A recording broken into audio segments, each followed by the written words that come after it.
Lorsqu'on entend le nom de Stanley Donen, c'est à l'un des grands maîtres de la comédie musicale que l'on pense d'abord, et l'on se remémore des films en état de grâce comme Un jour à New York, Mariage royal, Les 7 femmes de Barberousse ou Drôle de frimousse. Sans oublier le classique des classiques, Chantons sous la pluie. Mais ce n'est pas rendre justice au cinéaste que de l'enfermer dans cette réputation pourtant méritée. Donen, lui-même, a toujours regretté que ses comédies musicales aient fait de l'ombre à ses autres films.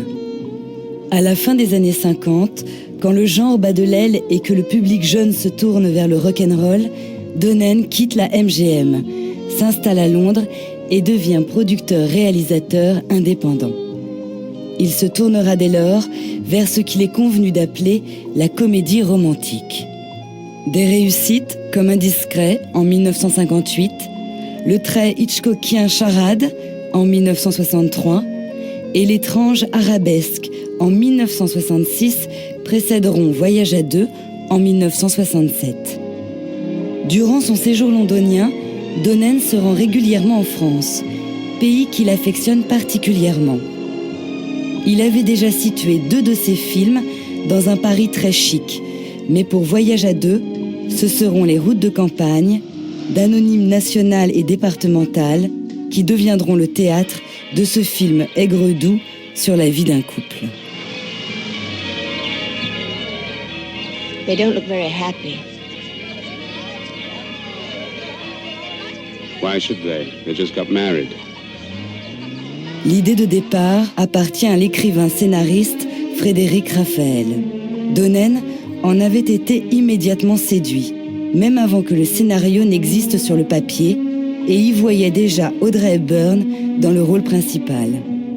Le cinéaste et l'actrice avaient déjà travaillé ensemble à 2 reprises, s'étaient liés d'amitié et s'admiraient mutuellement. La star se montra d'abord réticente, mais accepta illico après lecture du scénario de Raphael. Pour le rôle masculin, Donen avait d'abord envisagé Paul Newman, qui le déclina. C'est l'acteur anglais issu des planches, Albert Finney, qui répondra à l'appel.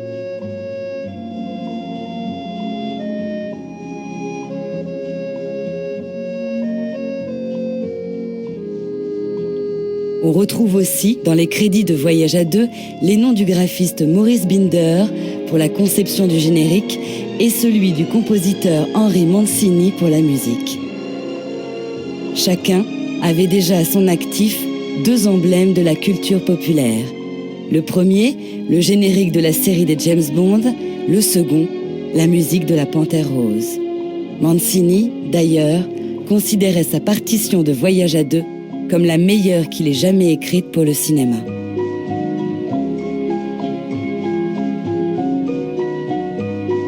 Voyage à deux sort en avril 1967.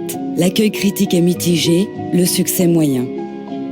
Le scénario de Frédéric Raphael obtient tout de même une nomination aux Oscars.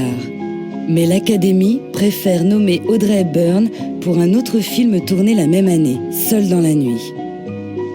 C'est dire qu'à l'époque, Voyage à deux a dû paraître bizarre à certains. Ni tout à fait un film hollywoodien, ni tout à fait un film européen, mais plutôt un subtil mélange des 2 traditions. Stanley Donen et Frédéric Raphael, 2 Américains ayant choisi l'Europe pour y vivre, avaient assisté de près aux bouleversements qui se sont produits dans le cinéma européen au début des années 60.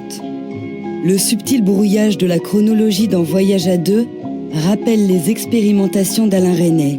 La fluidité de la caméra et le tournage en extérieur rappellent les aventures de la Nouvelle Vague et la lente dégradation d'un couple bourgeois, les thèmes chers à Antonioni, cinéaste que Frédéric Raphael admire particulièrement.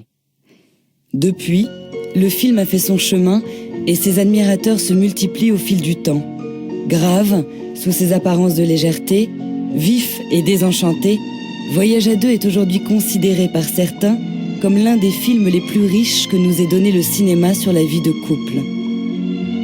La vie de couple, que le cinéaste et son scénariste connaissent par ailleurs très bien, mais chacun à sa façon. Stanley Donen a été marié 5 fois. Frédéric Raphael et sa femme sont ensemble depuis maintenant 55 ans.